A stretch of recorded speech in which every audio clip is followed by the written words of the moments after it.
ముఖ్యమంత్రిగా ఉన్నప్పుడు వైఎస్ఆర్ కాంగ్రెస్ పార్టీ అధికారంలో ఉన్నప్పుడు రైతులు ముఖ్యంగా వ్యవసాయానికి కూడా అత్యధికమైన ప్రాధాన్యత కూడా ఇవ్వడం జరిగింది. రైతాంగాన్ని ఆదుకోవాలని చెప్పేసి, అలాగే రైతు బాగుంటేనే అన్నదాత అనేది కూడా సుఖంగా ఉంటేనే దేశం కానీ రాష్ట్రం కానీ సంక్షేమంగా ఉంటుందని చెప్పేసి భావించి ఎప్పటికి కానీ అంటే రైతు వేసే విత్తనం దగ్గర నుంచి పంట అమ్ముకునే అంటే విక్రయం వరకు కూడా రైతాంగానికి కూడా అండగా ఉండేది గత ముఖ్యమంత్రి కూడా జగన్మోహన్ రెడ్డి గారు. అలాగే అనేకమైన చర్యలు కూడా చేపట్టడం జరిగింది. కానీ ఈరోజు ఈ రాష్ట్రంలో ఒక ఖరీఫ్ అంటే ఈ ప్రభుత్వం ఏర్పడిన తర్వాత చంద్రబాబు నాయుడు గారి నాయకత్వంలో ఒక ఖరీఫ్ కూడా పూర్తిగా కూడా అయిపోయింది. రైతుల పరిస్థితి అగమ్య గోచరంగా కూడా ఈ రాష్ట్రంలో కూడా తయారు కూడా అయింది. ఎందుకంటే ఈ ఖరీఫ్ అనేది కూడా అతివృష్టి అనావృష్టి అంటే వర్షాలు అనేది కూడా సకాలంలో రాలేదు. ఒక నెలలో ఎక్కువ వర్షాలు, జూన్లో ఎక్కువ వర్షాలు వచ్చాయి. జూలై ఆగస్టు చివరి వరకు కూడా వర్షాలే రాకోకుండా అంటే దాదాపుగా 55 రోజులు 58 రోజులు వర్షాలే రాకోకుండా కూడా పంట అంతా కూడా ఎండిపోయింది. తర్వాత ఇలాగ అతివృష్టి అనావృష్టి రెండు కలిసిన దానివల్ల పంట దిగుబడి లేదు. పెద్ద ఎత్తున రైతాంగం కూడా నష్టపోయింది కూడా ఈ రాష్ట్రం. మరీ ముఖ్యంగా అనంతపురం జిల్లాలో కూడా వ్యవసాయం పెద్ద ఎత్తున కూడా నష్టపోయారు. గతంలో అయినా కూడా జగన్మోహన్ రెడ్డి గారు ముఖ్యమంత్రిగా ఉన్నప్పుడు వెంటనే వారందరికీ కూడా ఎప్పటికప్పుడు కూడా నష్టపోతే ఇన్పుట్ సబ్సిడీ అనేది కూడా అందించడము, లేకపోతే ఇన్సూరెన్స్ ద్వారా అంటే బీమా ద్వారా కూడా పంటల బీమా ద్వారా కూడా వారిని ఆదుకోవడము, అదే కానీ రైతు భరోసా కేంద్రాలు బట్టి పండించిన పంట కూడా ఒక మద్దతు ధర కంటే కూడా ఎక్కువ వచ్చేటట్లు మద్దతు ధరతో కూడా కొనుక్కోవడము, ఇవన్నీ కూడా గతంలో ఏర్పాటు చేసేవాడు జగన్మోహన్ రెడ్డి గారు. కానీ ఈరోజు చంద్రబాబు నాయుడు గారు కేవలం మాటలకు మాత్రమే పరిమితమయ్యారు. ఈ ప్రభుత్వం, ఈ కూటమి ప్రభుత్వం, తెలుగుదేశం పార్టీ నాయకత్వంలోని ఈ కూటమి ప్రభుత్వం మాటలకు పరిమితమైంది, చేతల్లో ఎక్కడ కానీ చూపించలేదు. రైతుల పరిస్థితి అగమ్య గోచరంగా కూడా తయారైంది. ఏమి చేయాలో కూడా వారికి ఏ పరిస్థితులు కూడా లేదు. కనీసం ఇంత పెద్ద ఎత్తున ఈ సంవత్సరం అనంతపురం జిల్లాలో ఈ అతివృష్టి అనావృష్టి వలన పెద్ద ఎత్తున నష్టపోతే వారిని ఆదుకోవడానికి బీమా రాలేదు ఇంతవరకు కూడా, లేకుంటే ఎక్కడ కానీ ఇన్పుట్ సబ్సిడీ కూడా ఈ ప్రభుత్వం ఎక్కడ కానీ ఆ మాటే మాత్రమే ఎత్తడం లేదు. కనీసం ఇవన్నీ కూడా భవిష్యత్తులో వస్తాయంటే ఈ రిపోర్ట్స్ ఎందుకంటే పత్రికలన్నీ ఘోషించాయి.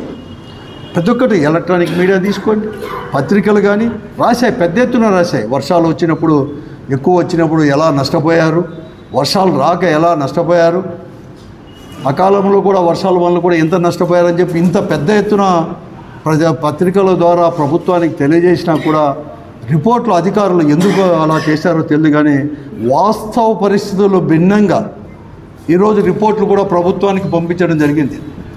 ఈ జిల్లాలో ఉమ్మడి అనంతపురం జిల్లాలో 63 మండలాలు ఉంటే కేవలం 17 మండలాలు మాత్రమే కరువు జిల్లాలుగా ప్రకటించాయి.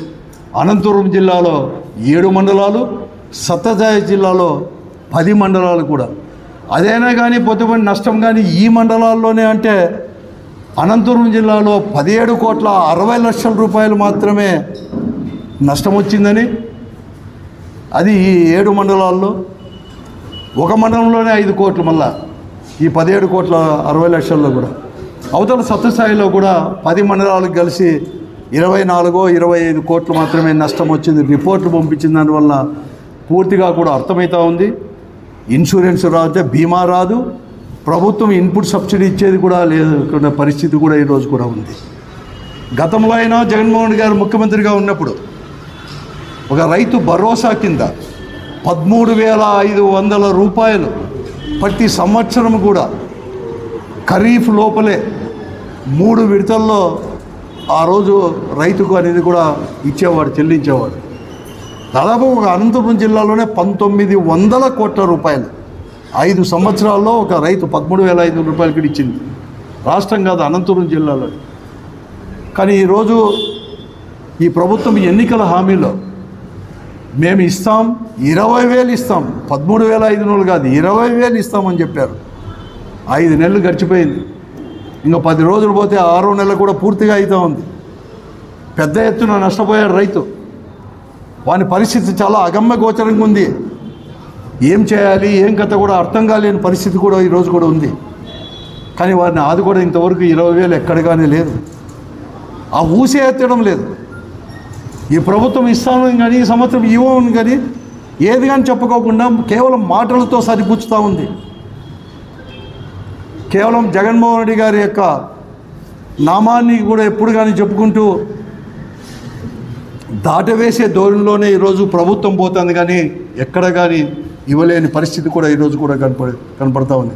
పేరు మాత్రం ఆర్భాటంగా ఆ రోజు ముఖ్యమంత్రి జగన్మోహన్ రెడ్డి గారు రైతు భరోసా, ఒక భరోసా మీకు ఒక పెట్టుబడి సాయం కింద 13,500 రూపాయలు ప్రతి రైతుకి ఇస్తే, ఏ పంట వేసుకొని ఇస్తే 20,000 ఇస్తామని చెప్పేసి పేరేమో అన్నదాత సుఖీభవ.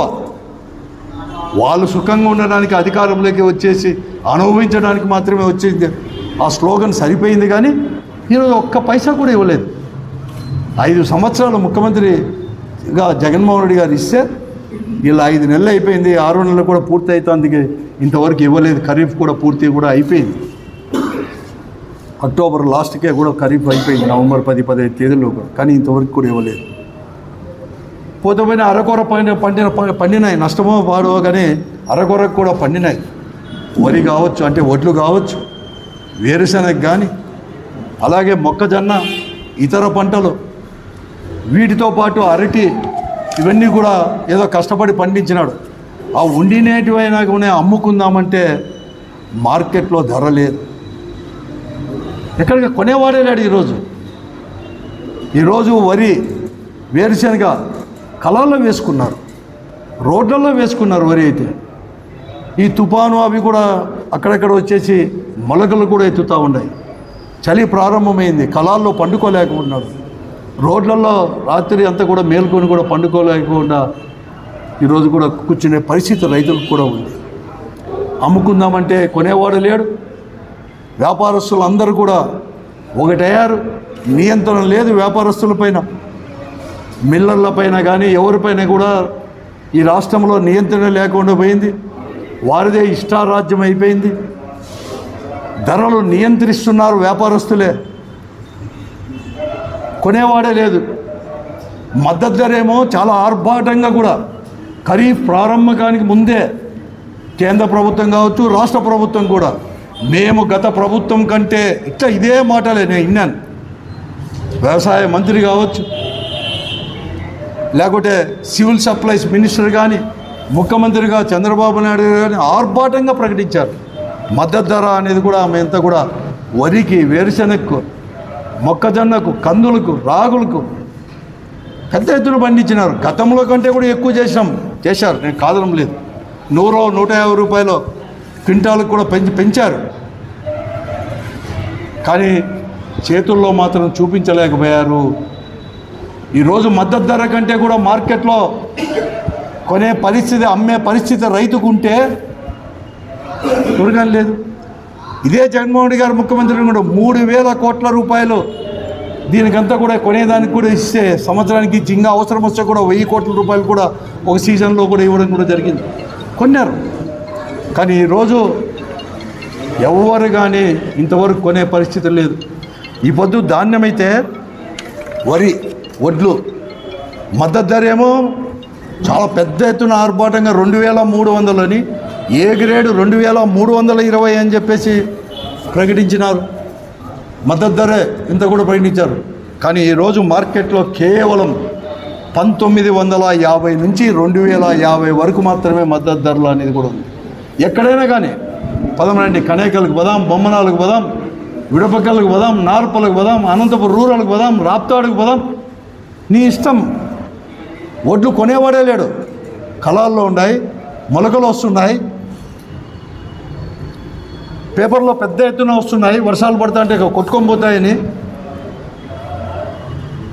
మద్దతు ధర 2,300, 2,320 రూపాయలు అని చెప్పి ఈ పొద్దు 1,950 రూపాయలకు, 2,050 రూపాయలకు మాత్రమే మార్కెట్లో ఉంటే ఎవరికైనా కొనేవారే లేడు. మద్దతు ధర ఇచ్చేసి మేము కొంటామని లేదు. ఆయనేమో civil supplies minister Nadendla Manohar గారు 37 లక్షల మెట్రిక్ టన్నులు మేము కొంటాం, ఏం భయం లేదని చెప్పాడు.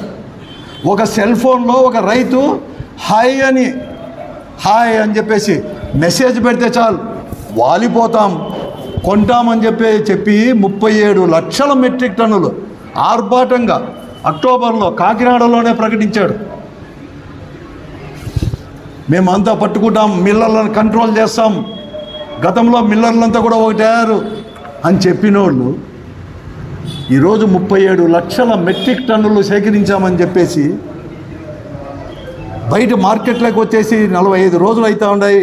వరి ఇవన్నీ వడ్లు అన్నీ కూడా ఈరోజు కేవలం 4.5 లక్షల మెట్రిక్ టన్నులు మాత్రమే సేకరించినారు తప్ప ఎప్పుడు సేకరిస్తారు? రైతులంతా అమ్ముకున్నాక సేకరిస్తారా?